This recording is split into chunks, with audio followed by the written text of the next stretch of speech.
Denduluru Telugu Desam party MLA Chintamaneni Prabhakar ఏ విధంగా రోడ్డుపైకి వచ్చి మద్యం మత్తులో న్యూసెన్స్ క్రియేట్ చేయడమే కాకుండా సొంత టీడీపీ నేత ఇంటిపై దాడి చేయడమే కాకుండా ఉంటే నువ్వైనా ఉండాలి లేదా నేనైనా ఉండాలి, ఇదే ఆయన ఇచ్చినటువంటి వార్నింగ్.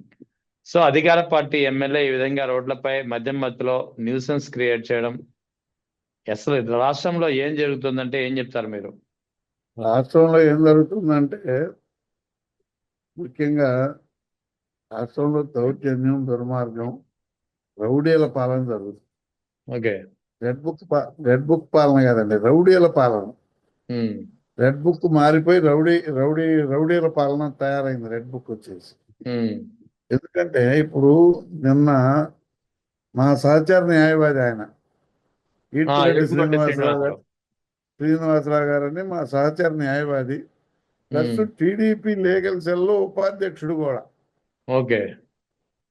ఉపాధ్యక్షుడు కూడా, ఏమయ్యా ఇట్లా అక్రమాలు చేస్తున్నావు, కాస్త జాగ్రత్తగా ఉండు, పార్టీ పరంగా నష్టం జరుగుతుంది, వ్యవస్థ పరంగా నష్టం జరుగుతుంది అని తెలియజేసినందుకు ఆయన కుమారుణ్ణి వాళ్ళ కుటుంబం మీద దౌర్జన్యం చేసి, దుర్మార్గం చేసి, రౌడీజం చేసి ఆ ఇల్లు కూల్చడానికి కూడా ప్రొక్లైన్ చేసేపోయారు.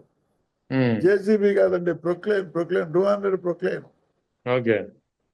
200 ప్రొక్లైన్ చేసేపోయి స్వయంగా ఎమ్మెల్యే గారే ఆ ఇంటి ముందు ఉండి, తలుపుల కాడుండి డోర్లు కొడుతూ ప్రొక్లైన్ తోటి పడేసిన సందర్భం జరిగింది.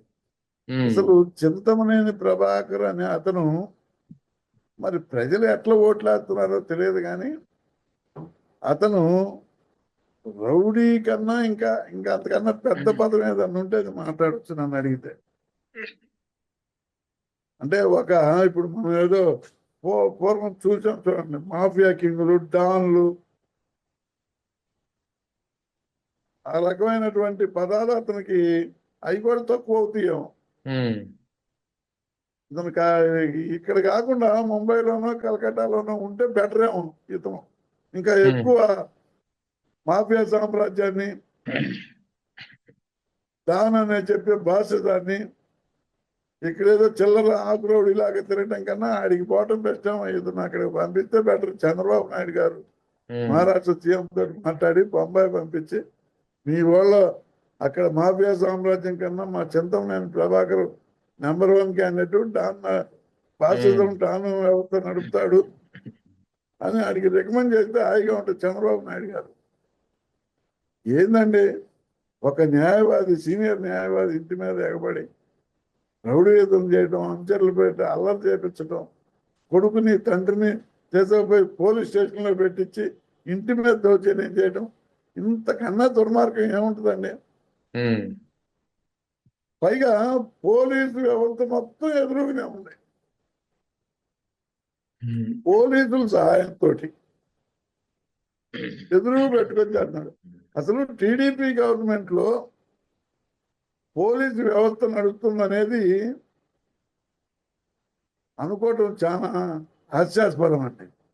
ప్రతి పోలీసుకి ఒక సిఐ, ఒక ఎస్ఐ, ఓ 10 మందో 15 మందో స్టాఫ్ ఉంటారు, పీసీలు. ఇప్పుడు టీడీపీ గవర్నమెంట్ వచ్చిన 2 నెలల కాడి నుంచి ప్రతి స్టేషన్కి ఒక సిఐ స్థాయి సీనియర్ నాయకుడు, ఒక ఎస్ఐ స్థాయి జూనియర్ నాయకుడు, కార్యకర్తలేమో పోలీస్ కానిస్టేబుల్. కంపల్సరీ ఆ పోలీస్ స్టేషన్ పరిధిలోనే ఉంటారు వాళ్ళు. అసలు పోలీసులకు పని లేదండి. ఇప్పుడు పోలీసులకు అసలు పని లేదు. ఏ పంచాయతీ వచ్చినా ఇప్పుడు తెలుగుదేశం పార్టీ సిఐలు, తెలుగుదేశం పార్టీ ఎస్ఐలు, తెలుగుదేశం పార్టీ కానిస్టేబుల్, వ్యవస్థలో ఉన్నటువంటి పోలీస్ వ్యవస్థను పక్కన పెట్టి వీళ్ళే పోలీస్ స్టేషన్ వ్యవహారాలన్నీ చూస్తున్నారు. సిఐ గారు, ఎస్ఐ గారు అడ్డం వస్తే వీళ్ళు దందా చేసే డబ్బుల్లో వాళ్ళకి ఏదో పావలో బేడో ఇచ్చి నోరు మూపిస్తున్నారు. అసలు పోలీసు వ్యవస్థ అనేది పూర్తి స్థాయిలో నిర్వీర్యం అయిపోయింది. దానికి కారణం నేను చిన్న ఉదాహరణ, మన కృష్ణలంకలో అతను ఎవరినో సాయి అనే కృష్ణతేజ అని అతను చంపారు. ఇది లాకప్ డెత్. ఖచ్చితంగా 15 కిలోమీటర్ల లోపే డీజీపీ ఆఫీస్ ఉంది. 15 కిలోమీటర్ల లోపే సీఎం గారి ఆఫీస్ ఉంది. 15 కిలోమీటర్ల లోపే హోమ్ మినిస్టర్ గారి ఆఫీస్ ఉంది. ఒక పోలీస్ స్టేషన్లో పోలీసులు ఒక వ్యక్తిని హత్య చేస్తుంటే కనీసం వాళ్ళు ఇంతవరకు ఆ పోలీసులపై చర్య తీసుకోకపోవడం దుర్మార్గం. సరే, ఆ విషయం పక్కన పెడితే ఇప్పుడు చింతమనేని ప్రభాకర్ అనే అతను ఇప్పుడు కాదండి రౌడీ, 2014 ముందే రౌడీ. 2014-19లో ఆ ముసునూరు ఎంఆర్ఓ వనజాక్షి గారని మీకు ఐడియా ఉందో? వనజాక్షి గారు, యా, గుర్తుంది. వనజాక్షి గారు ఈయన ఇసుక దందా చేస్తుంటే ఆ ఇసుక దందాని ఆమె పాపం చెప్పింది కూడా ఏం లేదు. అయ్యా, పబ్లిక్ కనపడకుండా జాగ్రత్తగా చేసుకోండి అంటే ఆమె గుట్టుపట్టుకొని లాగి ఇసుక రీచి దొల్లాడిచ్చినటువంటి ఘనత ఈ చింతమనేని ప్రభాకర్ది. మనం అందరూ వీడియోలు చూసాం, అన్నీ చూసాం. ఒక మహిళని కూడా ఇంకిత జ్ఞానం లేకుండా ఆమెను ఏ స్థాయిలో పరాభవించారో మనందరం చూసిందే. ఇకపోతే ఇవాళ ప్లేడర్ గారి మీద దీనికన్నా ముందు ఒక 20 రోజులు 4 రోజుల క్రితం సాక్షాఫీస్ మీద దుర్మార్గం చేశారు. సాక్షాఫీసుని పగలగొట్టి తగలబెట్టారు. అంతకన్నా 2 నెలల ముందు మీద అబ్బాయి సోదరు గారి ఇంటి మీదకి దూకారు. అబ్బాయి సోదరు గారి ఇంటి మీదకి ఎగబడ్డారు. దుర్మార్గం చేసి రాళ్ళు వేసి కోళ్ళ పగలగొట్టి అన్ని పగలగొట్టారు. దానికన్నా 2 నెలల ముందు అబ్బాయి సోదరు గారు పామాయిల్ తోటను తగలబెట్టారు. మనం పేపర్లో కూడా అన్ని న్యూస్లో కూడా వచ్చింది. అది ఇంతకన్నా ఇతను రౌడీ అంటారా ఏమంటారు? అంతకన్నా ఏదైనా పెద్ద పదవి ఉంటే అదే అనాలి. పశ్చిమ గోదావరి జిల్లా డానేమోనండి ఈయన. పశ్చిమ గోదావరి జిల్లా డాను 24 గంటలు అదేదో నవ్వుతారు కదండి, దాని పేరు నాకు గుర్తురాట్లు, నాకు అలవాటు తెలియదు కాబట్టి. పాన్ పరాగులు, మందు 24 గంటలు అయ్యే ఆయన మందు తాగుతాడు, లేకపోతే ముందు తాగితే పాన్ పరాగులు తింటాడు. ఇది పోతే అసలు ఈ గుట్కా వ్యాపారానికి అతను ఒక రకంగా మాఫియానే. అతని కంట్రోల్లో గుట్కా వ్యాపారం ఉందని కూడా మాకు సమాచారం. గుట్కా వ్యాపారం అంతా అతని కన్సర్న్లోనే. ఇంకా కొంతమంది విజయవాడకు చెందిన ఒకళ్ళిద్దరు నాయకులు, వాళ్ళ తెలుగుదేశం నాయకులు, వీళ్ళ కన్సర్న్లోనే గుట్కా వ్యాపారం మొత్తం నడుస్తుంది. వీళ్ళు అనంతపూర్ తెలుగుదేశం ఎమ్మెల్యేలకి వాళ్ళు వీళ్ళని కోఆర్డినేట్ చేసుకొని రాష్ట్రంలో మొత్తం గుట్కా వ్యాపారం నడుపుతున్నారు. మరి గుట్కాని మనం నిషేధించాం. ఇకపోతే ఈ చింతమనేని ప్రభాకర్ అనే అతను, మరి ఆయన మీద చంద్రబాబు నాయుడు గారు చర్య తీసుకోవడానికి చంద్రబాబు కూడా భయపడతాడేమో నాకు తెలిసి. అంటే అతను కూడా మందాగేదో తిడతాడు, నీకెందుకు ముసలో నీకు కూర్తారా బాబు, మీ వాడు ఉన్నాడు, మీ వాడు మా పార్టీ, నువ్వు మా పార్టీ కాదని కూడా అంటారు వీళ్ళు. ఆ క్యారెక్టర్ కలిగినటువంటి వ్యక్తి, అటువంటి వ్యక్తిని ప్రజలు ఎన్నుకుంటున్నారు. మనకి ఇంతకన్నా దౌర్భాగ్యం ఏది. వైఎస్ఆర్ కాంగ్రెస్ పార్టీ అధికారిక ఫేస్బుక్ పేజ్ కూడా తాత్కాలికంగా బ్లాక్ అయింది. అంటే సోషల్ మీడియాని కూడా నియంత్రించుకోవాలని చెప్పి తెలుగుదేశం ప్రభుత్వం చూస్తుందంటే ఏం చెప్తారు మీరు? ఇప్పుడు మేము ప్రజల పక్షాన పోరాడుతున్నామండి. ప్రజల పక్షాన పోరాడుతున్న సందర్భంలో వాళ్ళకి వాస్తవాలు రుచించట్లేదు. అసలు వాస్తవం ఏది వాళ్ళ దగ్గరికి రాకూడదు అనమాట. వాస్తవాలు రుచించకుండా ఉండటం కోసం సోషల్ మీడియా అన్నింటినీ బ్లాక్ చేస్తున్నారు. చిన్న ఉదాహరణ, మన జగన్మోహన్ రెడ్డి గారు డిఎస్సి అభ్యర్థుల్ని డైరెక్ట్ గా పిలిచి వాళ్ళతోటి లోకేష్ గారి ఆఫీస్ ఎలా కాంటాక్ట్ చేసింది అంతా మీడియాలో మనం చూసాం. ఏ రకంగా డిఎస్సి పరీక్ష కిరణ్ అనే అతను ఏ రకంగా ఆఫీసులో ఉండి పేపర్లు మ్యానిపులేట్ చేసి ఆ పేపర్లని వాళ్ళకి సంబంధించిన వ్యక్తులందరికీ అందించి చేసిన పరిస్థితి జగన్మోహన్ రెడ్డి గారు బట్టబయలు చేశారు. అంతేకాదండి, ఎక్కడ ఇప్పుడు ఆంధ్ర రాష్ట్రంలో ఎక్కడ ఇసుక రేవులు ఉన్నా కూడా ఇప్పటికే 2 సంవత్సరాల టయానికే దాదాపు 25 సంవత్సరాల సరిపోయే నిధిని తవ్వేశారండి. 25 సంవత్సరాలకు సంబంధించినటువంటి శాండ్ నిధిని తవ్వేశారు. అందుకనే భూగర్భ జలాలు పూర్తిగా అడుగంటిపోయినాయి. ఓకే. మనకి నిన్న కాక మన పెద్ద పెద్ద శాస్త్రవేత్తలు చెప్పారు, ఎలినో ప్రభావం ఆంధ్ర రాష్ట్రం మీద తెలంగాణ మీద ఎక్కువ ఉండే అవకాశం ఉంటుంది. దానికి కారణం కూడా ఈ శాండ్ దాదాపు 20 నుంచి 25 సంవత్సరాలు ఉన్నటువంటి డిపాజిట్ ని ఈ 2 ఏళ్లలోనే అమ్ముకున్నారు అనేది నిన్న మొన్న శాస్త్రవేత్తలు స్పష్టంగా చెప్పారు. ఎలినో ప్రభావం తెలుగు రాష్ట్రాల మీదనే ఎక్కువగా ఉంది. Okay, right. ఇప్పుడు మనకన్నా ఎక్కువ నదులు, సముద్ర తీర ప్రాంతాలు ఉన్నటువంటి ఏరియాలు భారతదేశంలో చాలా ఉన్నాయి. వాటిని గురించి అక్కడ చెప్పలేదు. ఒక తెలుగు రాష్ట్రాల గురించే, తెలుగు రాష్ట్రాల్లో ప్రత్యేకించి ఆంధ్ర రాష్ట్రం ఎన్నో ప్రభావం ఎక్కువ ఉంటుందని. సరే, జనరల్ గా చంద్రబాబు నాయుడు వచ్చాడు కాబట్టి కరువు వచ్చింది అనేది ప్రజలందరికీ తెలుసు. ఈ కరువును కూడా సృష్టించే గొప్ప గుణం ఉన్నటువంటి వ్యక్తి చంద్రబాబు నాయుడు. సంపద సృష్టి కాదు, కరువును కూడా సృష్టించాడు ఆయన. సంపద సృష్టి ఎటు చేయలేడు, కరువు సృష్టి చేస్తున్నాడు. వీటన్నిటిని మేము బయట పెడుతున్నాం కాబట్టి మా సోషల్ మీడియా అకౌంట్లు మొత్తం రద్దు చేస్తాడు. చేసుకోనండి. మౌత్ పబ్లిసిటీ కన్నా గొప్ప పబ్లిసిటీ వ్యవస్థ ఏదీ లేదు. మౌత్ పబ్లిసిటీ కన్నా గొప్ప పబ్లిసిటీ వ్యవస్థ ఏదీ లేదు. ఈ సోషల్ మీడియా కానీ ఏ వ్యవస్థ అయినా సరే, ఫేస్బుక్ కానీ, ట్విట్టర్ కానీ, ఎక్స్ కానీ, ఇంకా ఈ ఖాతాలో ఏ అయినా కానీ నువ్వు బ్లాక్ చేసుకో. ఎంతకన్నా నువ్వు చేయగలిగింది ఏం లేదు కదా. రైట్. మౌత్ పబ్లిసిటీని ఆపలేవుగా. Right right right. ఏమన్నా 5.5 కోట్లలో ఉన్నటువంటి పబ్లిక్ ఆ నోట అందరికి జరుగుతుంది. దాన్ని నువ్వు ఆపలేవు కదా. దాన్ని ఆపేద్దాము నీకాడిది. అవును, పరిస్థితి లేదు. నువ్వు సోషల్ మీడియా కాదు, అసలు టీవీలు మొత్తం క్లోజ్ చేసుకోమనండి. ఒక్క ఈనాడు, ఆంధ్రజ్యోతి, టీవీ తప్ప మిగతా ఏమీ అవ్వకూడదు అనేది ఆర్డినెన్స్ తెమ్మనండి, తప్పులేదు. మేము ఇల్లు తిరిగి చెబుతామండి. మా పార్టీ నాయకులు, మేము కార్యకర్తలు, మేము ఇల్లు తిరిగి ప్రచారం చేస్తాము. నడి రోడ్డు మీద కూర్చొని వాళ్ళ అక్రమాలన్నీ ఆపుతాము. ప్రజలకు ఉపయోగపడే పరిస్థితి చేస్తాం మేము, మా పార్టీ. మీరేమంటారు? దాన్ని ఫిజికల్ గా ఆపే పరిస్థితి మీకు ఎక్కడ తెలుగుదేశం ప్రభుత్వానికి ఎక్కడా లేదు. ఈ సోషల్ మీడియాలో టెక్నాలజీ ద్వారా వచ్చినటువంటి సామాజిక మాధ్యమాలను నువ్వు ఆపగలుగుతావేమో, కానీ వ్యక్తిగతంగా మౌత్ పబ్లిసిటీని నీ తరం కాదు కదా, మిమ్మల్ని పుట్టించిన వాళ్ళ తరం కూడా కాదు. ప్రధానంగా ఇంకొక విషయం మాట్లాడుకోవాలంటే, ఈ పరకాల ప్రభాకర్ గారు చేసినటువంటి కొన్ని వ్యాఖ్యలు.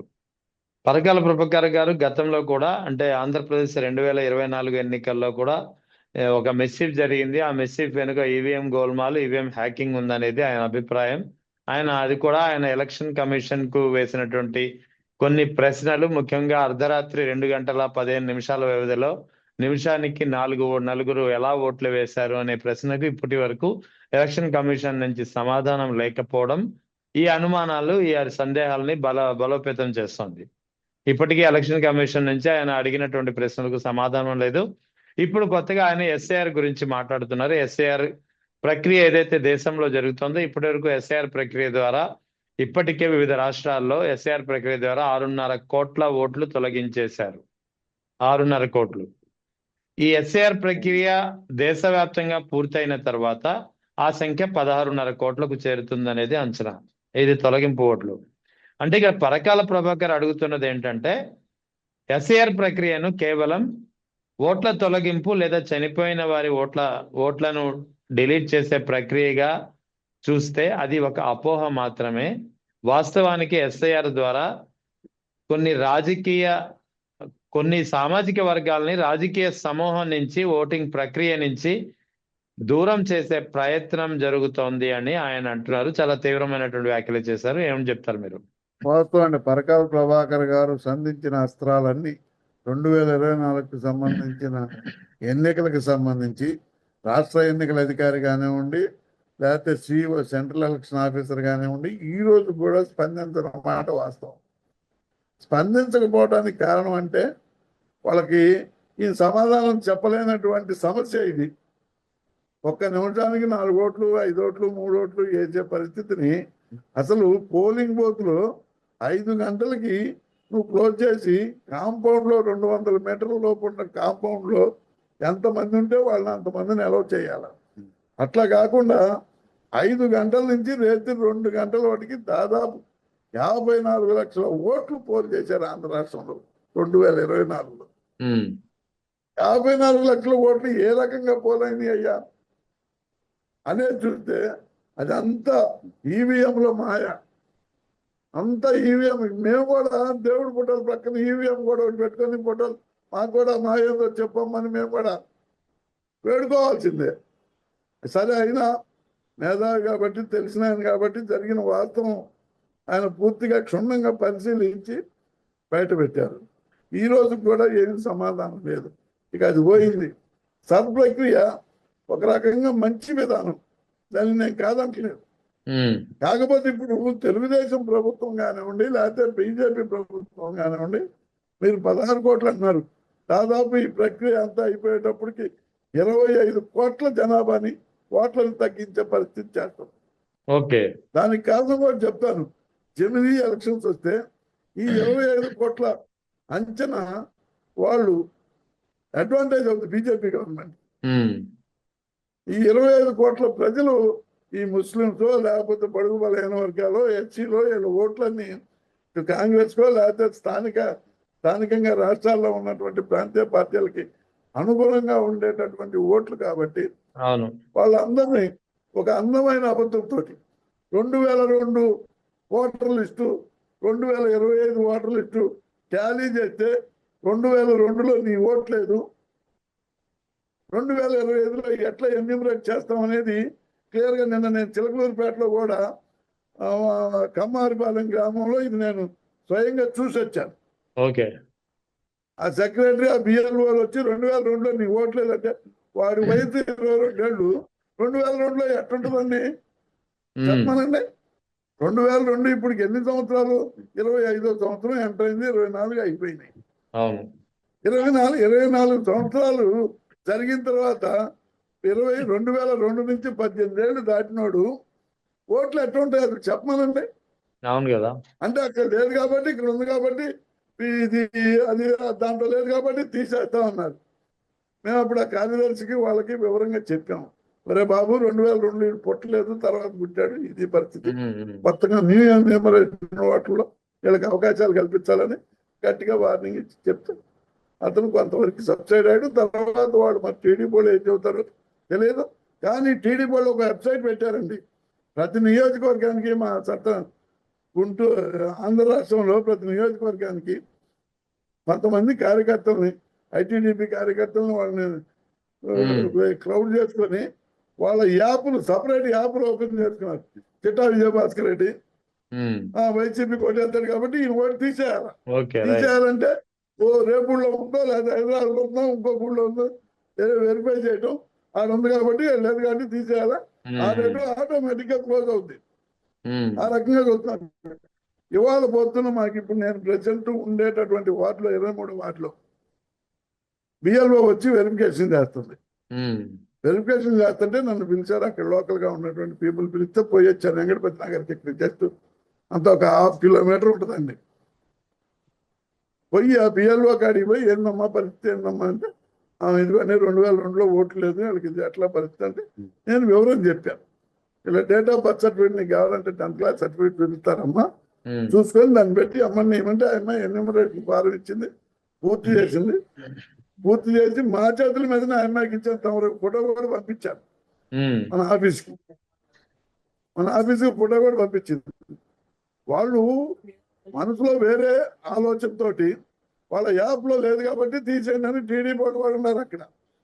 టీడీపీ వాళ్ళు కూడా ఉంటే వాళ్ళు కూడా మాతో కోఆర్డినేట్ చేశారు. వాస్తవమే 2002లో లేదు, తర్వాత పుట్టినాడు, ఇది 10th క్లాస్ సర్టిఫికేట్ ఉంది కాబట్టి దీన్ని మనం కన్సిడర్ చేస్తాం. అంటే మేము లేకపోతే తీసేస్తాం. అంతే కదా. మా బిఎల్ఏ లేకపోతే తీసేస్తారు. మా బిఎల్ఏ తిరుమల అనే అబ్బాయి పెద్ద స్టాండర్డ్ గా నుండి అన్నగా నువ్వు కూడా రా నన్ను ఫోన్ చేస్తే వెళ్ళాం. అట్లా మీరు అనే లెక్కలో ఆంధ్ర రాష్ట్రంలో దాదాపు 70 లక్షల ఓట్లు తీయడానికి ప్రిపేర్ అయ్యారండి. ఓకే.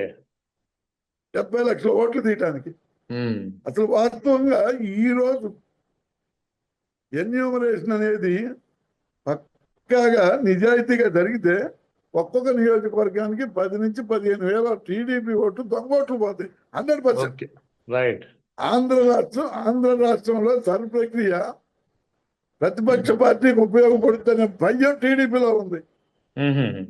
కారణం ఏంటంటే వాళ్ళ ఎన్ని దొంగ ఓట్లు ప్రతి నియోజకవర్గంలో 10 నుంచి 15 వేల ఓట్లు ఉన్నాయండి. ఇప్పుడు విజయభాస్కర్ రెడ్డి, చిట్టా విజయభాస్కర్ రెడ్డి, నేను, నా భార్య, నా కొడుకు, కోడలు 4 ఓట్లు. నా ఇంట్లో ఇంకొక ఇంటి పేరు మీద 4 ఓట్లు ఉంటాయి. అవి మరి నాకు తెలియదు. ఆ రకంగా మేము ఉదాహరణ కూడా చూపించాం. ఈ 4 ఓట్లు ఎక్కడి నుంచి వచ్చినాయి, ఇంట్లో ఉండారా లేదా, లేకపోతే ప్రూఫ్ చూపిందని చూపించలేకపోయారు కాబట్టి ఇది తొలగించాలంటే రౌండప్ చేస్తున్నారు. పిఎల్ఓ రౌండప్ చేసుకుంటారు. అట్లా దుర్మార్గమైన ఆలోచనతో తెలుగుదేశం ప్రభుత్వం ఇప్పుడు సరళను ఉపయోగించుకోవాలని చూస్తుంది. కానీ మా కార్యకర్తలు కానీ మా బిఎల్ఏలు కానీ దాన్ని ఒప్పుకునే పరిస్థితి లేదు. ఎంత ఎక్స్టెండ్ అయినా ఓట్లు తీసేయడానికి ఊరుకోము. దీని మీద పోరాటానికి సిద్ధంగానే ఉన్నాం. అయితే బిఎల్ఓలు దానిపైన రిటర్నింగ్ ఆఫీసరు మేము వాటితోటి కోఆర్డినేట్ అయ్యి ఇది మేము వివరాలు చెప్పడానికి సిద్ధంగా ఉన్నాం. చెప్తే వాడు కూడా వినడానికి లైన్లో ఉంటారు. తీసేయడం అనేది జరగనివ్వం. ముఖ్యంగా మా జిల్లాలో వాళ్ళు ఓట్లు తీసేయాలని మా జిల్లాలోనే నియోజకవర్గానికి 15 ఓట్లు ఉంటాయి. Right sir. నేను స్వయంగా చూపిస్తాను. మా సత్తెనపల్లి నియోజకవర్గంలో చూపిస్తాను. రైట్. ఆ ఊరు పక్కన ఊర్లో భీమవరంలో ఓట్లు ఉంటాయి, 7 ఓట్లు ఉంటాయి. రైట్. భీమవరం 2 కిలోమీటర్లు ఉంది. 6 ఓట్లు ఉంది, 7 ఓట్లు. అవన్నీ తీసేపిస్తాం. ఖచ్చితంగా మేము కార్యకర్తలు శ్రమించి పనిచేస్తున్నారు. అదేవిధంగా పార్టీ కోసం పనిచేయడమే కాకుండా ప్రజల కోసం కూడా వాళ్ళ సమస్యలను కూడా ప్రభుత్వ దృష్టికి తీసుకెళ్తాం. మౌత్ పబ్లిసిటీని అడ్డుకునే పరిస్థితి ఏ ప్రభుత్వానికి లేదు. ఎక్కడ కాదు, పై ప్రభుత్వానికి కానీ ఏ ప్రభుత్వానికి